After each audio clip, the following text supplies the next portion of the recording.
قربان کرو جو تمہیں سب سے زیادہ عزیز ہے، جو تمہیں سب سے زیادہ پیاری ہے، جو تمہیں سب سے زیادہ محبوب ہے، میری راہ میں وہ قربان کرو۔ حضرت ابراہیم علیہ السلام سمجھ گئے ہیں کہ رب تبارک و تعالیٰ اپنے خلیل سے اس کے بیٹے کی قربانی چاہتا ہے۔ حضرت ابراہیم علیہ السلام سمجھ جاتے ہیں کہ رب تبارک و تعالیٰ میرے بیٹے اسماعیل کی قربانی چاہ رہا ہے۔ اللہ اکبر۔ حضرت ابراہیم علیہ السلام صبح اٹھتے ہیں، اٹھنے کے بعد اپنے شریک حیات حضرت حاضرہ رضی اللہ تعالیٰ عنہ سے ارشاد فرماتے ہیں، اے میری شریک حیات، ہمارے بیٹے اسماعیل کو تیار کر دو، ہم ایک بادشاہ کی دعوت پر جا رہے ہیں، ہماری دعوت ہے، ہم دونوں لوگ جا رہے ہیں۔ حضرت حاضرہ رضی اللہ تعالی عنہا نے ان کے بیٹے حضرت اسماعیل علیہ السلام کو اچھے سے تیار کر دیا ہے، بڑے اچھے انداز میں آپ کو تیار کر دیا ہے۔ حضرت ابراہیم علیہ السلام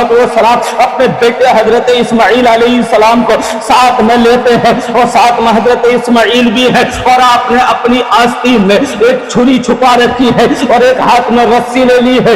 اب حضرت ابراہیم علیہ السلام اپنے بیٹے حضرت اسماعیل کو لے کر کے روانہ ہوتے ہیں، لے کر کے چلتے ہیں، لیکن شیطان مردود اس کے پیٹ میں درد اٹھنا شروع ہوتا ہے۔ وہ کہنے لگتا ہے کہ آج ابراہیم علیہ السلام اپنے بیٹے کی قربانی دینے کے لیے تیار ہو گئے ہیں، رب تبارک و تعالیٰ کے لیے اپنے بیٹے کو قربان کرنے کے لیے تیار ہو گئے ہیں۔ ارے یہ رب کا خلیل ہے، یہ جب جو چاہے وہ اپنے رب کے لیے کر سکتا ہے۔ ابراہیم علیہ السلام اپنے بیٹے اسماعیل کو لے کے جب نکلتے ہیں نا، تو اس کے شیطان مردود لعین کے پیٹ میں درد ہونا شروع ہوتا ہے۔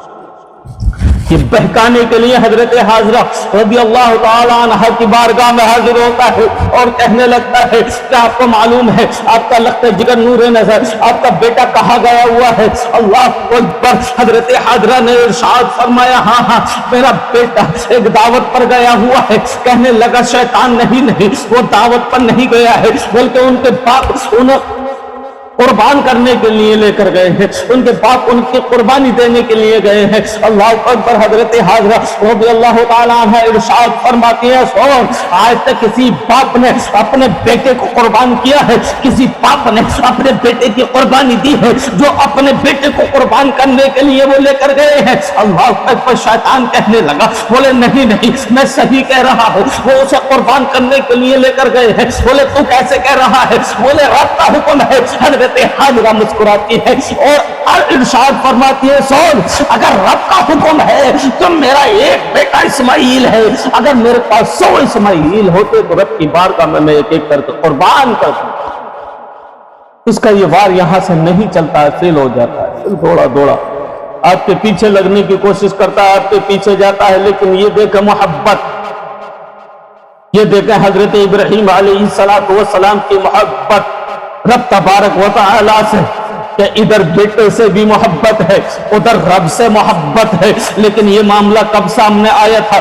یہ منظر کب سامنے آیا تھا؟ یہ بات کب سامنے آئی تھی؟ رب تبارک و تعالی پروردگار عالم ابراہیم کو اپنا خلیل پکارتا ہے، رب تبارک و تعالی ابراہیم کو خلیل پکارتا ہے۔ ابراہیم میرا خلیل ہے، ابراہیم خلیل اللہ ہے۔ اللہ اکبر۔ حضرت ابراہیم علیہ السلام کو رب نے خلیل پکارا، اور خلیل کا معنی آپ جانتے ہیں الحمدللہ، بخوبی آپ کو علم ہے، بخوبی آپ کو معلوم ہے رب تبارک و تعالی سے کس قدر محبت ہے اور رب کس قدر محبت فرماتا ہے۔ فرشتوں نے جا کر کے رب کے حضور کہا، اے مولا پروردگار عالم، جسے تو خلیل کہتا ہے اس کے دل میں تو تیری محبت کام اور بیٹے کی محبت بڑھتی ہوئی نظر آ رہی ہے۔ رب کا حکم ہوتا ہے، سنو دیکھو یہ میرا خلیل ہے، اس کی محبت کا نظریہ آپ دیکھیں۔ کبھی تو حکم فرمایا تھا میری راہ میں اپنے بیٹے کو قربان کرو۔ اللہ اکبر۔ بنا کچھ سوچے سمجھے خلیل نے اپنے بیٹے کو قربان کرنے کا ارادہ بنا لیا۔ محبت دیکھو اسے کہتے ہیں کہ رب کا حکم بیٹے کو قربانی کرنے کے لیے لے کر گئے. اب آؤ اس کے آگے اور بڑھتے ہوئے نظر آتے ہیں. اسی کے آگے ایک بات اور بتاتا ہوا چلوں. حضرت ابراہیم علیہ السلام جب اس میدان میں پہنچے اور میدان میں پہنچنے کے بعد اپنے بیٹے حضرت اسماعیل علیہ السلام کو جب یہ بات بتائی ہے, جب یہ واقعہ سنایا ہے, بیٹا اسماعیل رب تبارک و تعالیٰ کا حکم آیا ہے کہ میری راہ میں وہ قربان کرو جو سب سے زیادہ عزیز ہے, جو سب سے زیادہ پیارا ہے, جو سب سے زیادہ محبوب ہے. اے میرے بیٹے اسماعیل, میرے پاس آپ سے زیادہ عزیز اور کچھ نہیں ہے.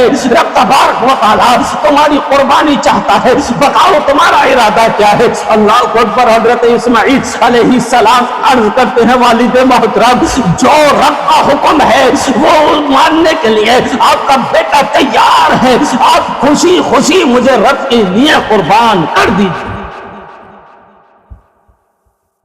اور حضرت اسماعیل علیہ السلام نے عرض کی, میرے والد محترم مجھے صبر کرنے والا پاؤ گے, مجھے صبر کرنے والا پاؤ گے. حضرت اسماعیل علیہ السلام کا یہ بیان سننے کے بعد میں حضرت ابراہیم علیہ السلام سوچنے لگے, مولا پروردگار عالم, میرا بیٹا بھی تیری رضا کے لیے قربان ہونے کے لیے تیار ہے. آؤ میں اسی کے ساتھ ساتھ آپ کو اور بتاتا ہوا چلو, مزید آپ کو بتاؤں. الحمدللہ اللہ کے فضل و کرم سے حضرت اسماعیل علیہ السلام کو جب اس روئے زمین پر لٹایا گیا تھا, جب ایک پتھر پر لٹایا گیا تھا, حضرت اسماعیل کی گردن کو رکھا گیا تھا. اللہ کے اوپر حضرت ابراہیم علیہ السلام نے جیسے ہی اس پتھر پر لٹانے کے بعد اپنے بیٹے اسماعیل کو جیسے ہی وہاں لٹا دیتے ہیں, اللہ پر آپ نے چھری کو اٹھایا ہے, اور چھری اٹھانے کے بعد آپ کے گلے پر جب چھری کو رکھا ہے تو چھری کاٹنے کے لیے تیار نہیں ہے, چھری چلنے کے لیے تیار نہیں ہے. حضرت ابراہیم علیہ السلام نے اس چھری سے کہا, اے چھری, میرے بیٹے کا گلا اتنا نرم و نازک ہے, اتنا ملائم ہے, لیکن تو کاٹنے کے لیے تیار نہیں ہے, ایک بال بھی کاٹنے کے لیے تیار نہیں ہے, گردن پر چلنے کے لیے تیار نہیں ہے. اے چھری بات کیا ہے, اے چھری تجھے ہو کیا گیا ہے, اس کی وجہ کیا ہے, تو چلنے کے لیے تیار نہیں ہوتی ہے. رب تبارک و تعالیٰ نے اس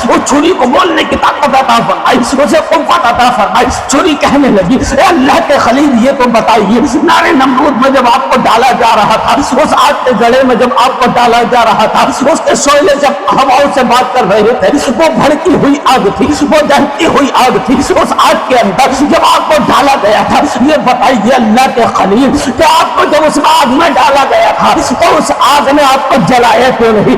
آگ کا کام جلانے کا ہوتا ہے, آگ کا کام جلانے کا ہوتا ہے, وہ جلا دیا کرتی ہے, وہ یہ نہیں دیکھتی ہے وہ انسان ہے, وہ یہ نہیں دیکھتی ہے یہ پتھر ہے, وہ یہ نہیں دیکھتی ہے یہ شجر ہے, وہ یہ نہیں دیکھتی ہے یہ حجر ہے, وہ یہ نہیں دیکھتی ہے یہ کوئی پیڑ ہے, بلکہ اس کا کام جلانے کا ہے, وہ جلا دیا کرتی ہے. اے اللہ کے خلیل یہ بتائیے آپ کو آگ نے کیوں نہیں جلایا,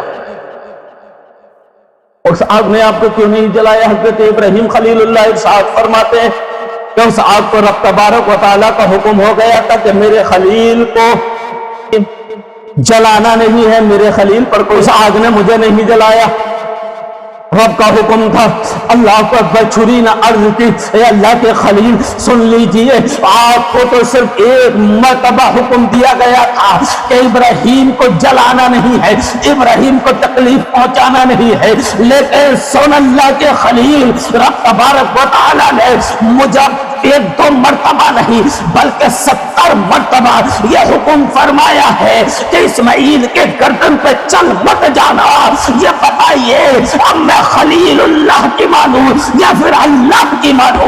اللہ نے منع فرما دیا ہے, اللہ کا حکم ہے چلنا نہیں ہے, اور خلیل اللہ کا حکم ہے چل جا, تو پتہ یہ چلتا ہے اللہ کا خلیل ایک دو مرتبہ کہتا ہے اور اللہ کا حکم 70 مرتبہ آ چکا ہے. اسماعیل کے گلے پر چھری مت چل. یہ حضرت اسماعیل علیہ السلام کی